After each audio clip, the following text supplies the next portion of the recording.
Hello guys, welcome to my YouTube channel. आज हम इतिहास का 9वीं क्लास का पार्ट नंबर 3 नासीवार हिटलर का उदय के एमसीक्यू करेंगे।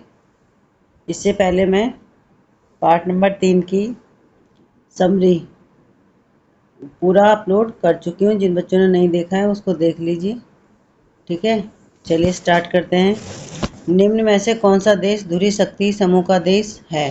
तो जो जर्मनी है, जर्मनी आपका ध्रुवीय शक्ति समूह का देश है। प्रथम विश्व युद्ध का अंत किस संधि के साथ हुआ था? तो प्रथम विश्व युद्ध का अंत वर्साई की संधि के साथ में हुआ था। हिटलर का जन्म कहाँ हुआ था? हिटलर का जन्म ऑस्ट्रिया में हुआ था। प्रथम विश्व युद्ध के बाद जर्मनी में कौन सी सरकार थी? तो प्रथम विश्व युद्ध के बाद जर्मनी में वाइमर गणराज्य की सरकार थी।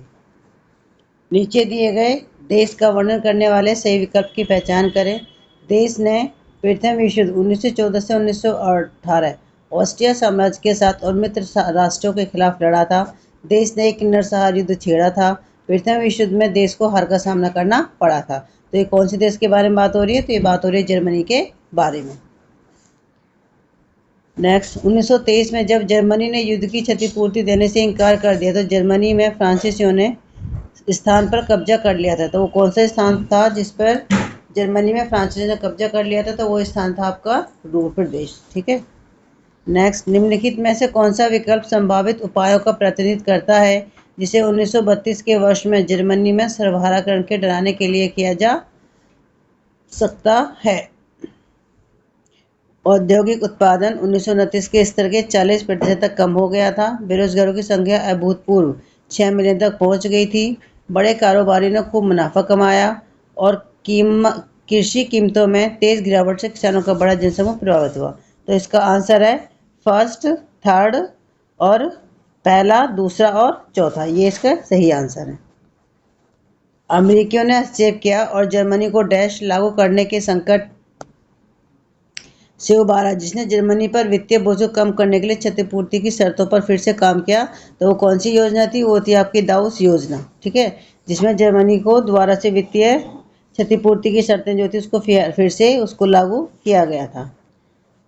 नेक्स्ट है कथन ए और कारण आर के रूप में दो चिन्ह, दो कथन हैं दिए गए कूटों, फिर अपना उत्तर देना है। पहला स्टेटमेंट है कि 1932 में आर्थिक संकट से जर्मन अर्थव्यवस्था बुरी तरह प्रभावित हुई थी। ठीक है। और दूसरा, 1929 में वॉल स्ट्रीट एक्सचेंज के क्रैश होने पर अमेरिका से अल्पकालिक ऋणों का समर्थन वापस ले लिया गया था। तो इसमें क्या है, इसके दोनों ये स्टेटमेंट भी और रीजन भी दोनों ही बातें सही है और दोनों जो ए है इसकी सही व्याख्या करता है। नेक्स्ट, निम्नलिखित विकल्पों में से उपयुक्त कथनों की पहचान करके जर्मनी पर प्रथम विश्व युद्ध के प्रभावों का मूल्यांकन कीजिए। जर्मनी ने युद्ध अपराध का बोझ बढ़ाया। जर्मनी ने अपने विदेशी उपनिवेश खो दिए। बर्लिन में राजनीतिक माहौल अमेरिकी शैली की सरकार की मांग से भरा हुआ था। उत्पाद की गुणवत्ता हमेशा अच्छी होती है। तो इसका जो सही विकल्प है वो है आपका पहला और दूसरा, यानी कि जर्मनी ने युद्ध अपराध का बोझ भी बढ़ा दिया था और उसने अपने जो विदेशी उपनिवेश थे उनको भी खो दिया था। ठीक है। तो ये इस चैप्टर के 10 क्वेश्चन थे जो बहुत ही इंपॉर्टेंट हैं। ठीक है।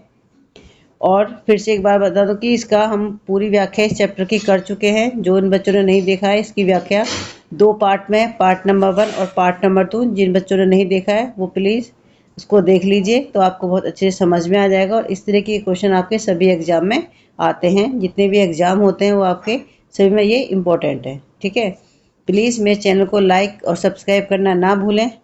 ठीक है। और साथ में शेयर भी करना न भूलें, जिससे और बच्चों को भी इसका लाभ मिल सके। चलिए मिलते हैं आपसे नेक्स्ट वीडियो में।